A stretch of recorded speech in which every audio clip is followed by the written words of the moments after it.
So picture this. It's 1971. The 60s hangover is very, very real. The Beatles have officially broken up. Woodstock is a muddy memory. And rock music is standing around looking at itself in the mirror going, okay, what now?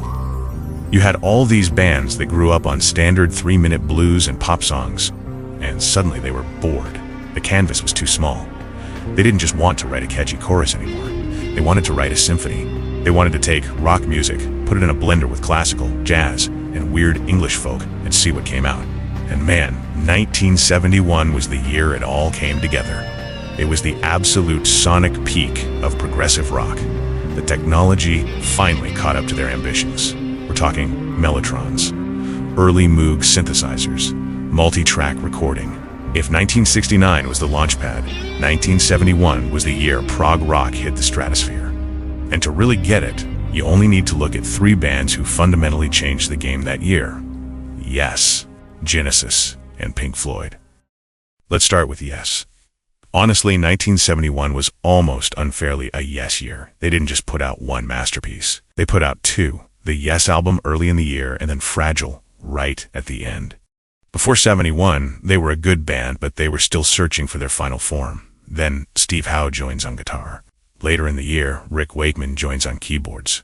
Suddenly, you have a band where every single member is playing like a lead instrument. Have you ever really listened to Chris Squire's bass on Fragile?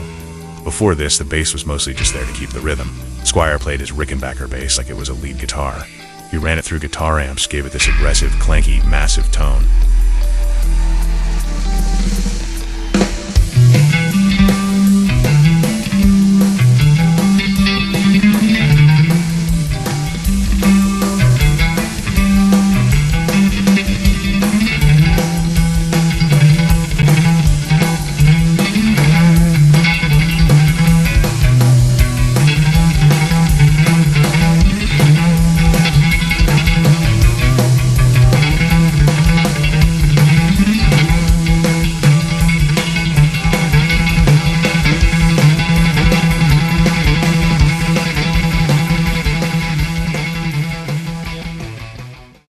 And then there's Roundabout. It's the opening track on Fragile. It starts with that beautiful classical acoustic guitar harmonic. And then bam, that driving bass line kicks in. It's an 8.5-minute song with crazy time signatures. Synthesizer solos that sound like lasers and vocal harmonies that would make the Beach Boys jealous. And somehow, it's incredibly catchy. That was the genius of Yes in 71. They proved that you could be massive music nerds, play the most technically difficult stuff imaginable, and still make it groove.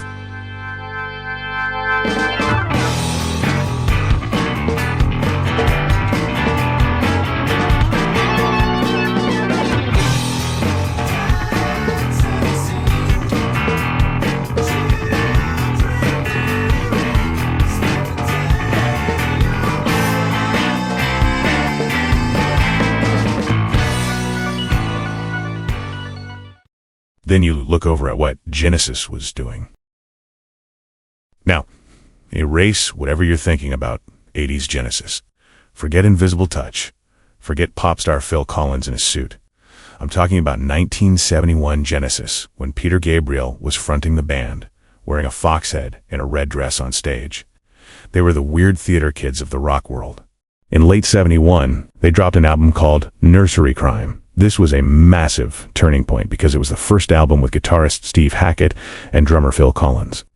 And the sound they created was so deeply, unapologetically British. They weren't just writing songs. They were building dark Victorian fairy tales. Take the opening track, The Musical Box. It's a 10-minute mini-opera about a Victorian ghost child. It starts with this beautiful, delicate, acoustic 12-string guitar interplay. And then it slowly builds into this explosive, aggressive rock climax with Gabriel screaming, "Touch me, now, now, now." Steve Hackett was doing two-handed tapping on his guitar years before Eddie Van Halen made it famous.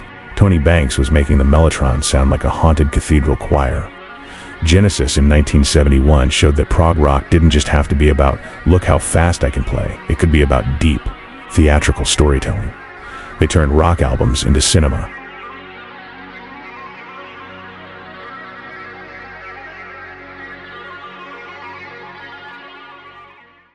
But if we're talking about the absolute sonic peak, the mic drop of 1971, we have to talk about Pink Floyd and metal.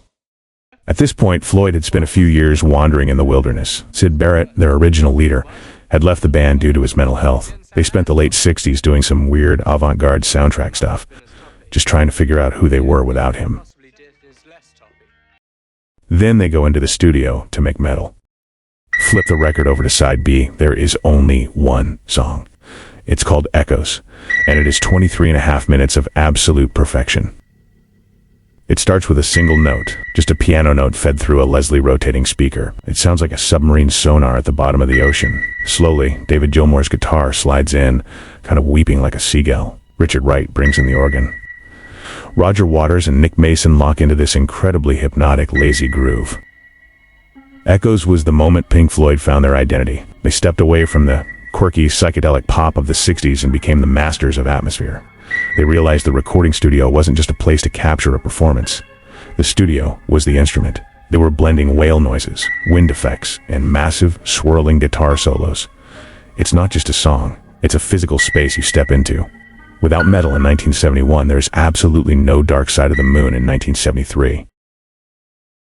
So, you put it all together. Yes is pushing the boundaries of musical technique. Genesis is pushing the boundaries of theatrical storytelling. Pink Floyd is pushing the boundaries of atmospheric sound design. And they all hit their stride at the exact same time. Was it pretentious? Oh man, 100%. Was it indulgent? Definitely, but that was the beauty of it.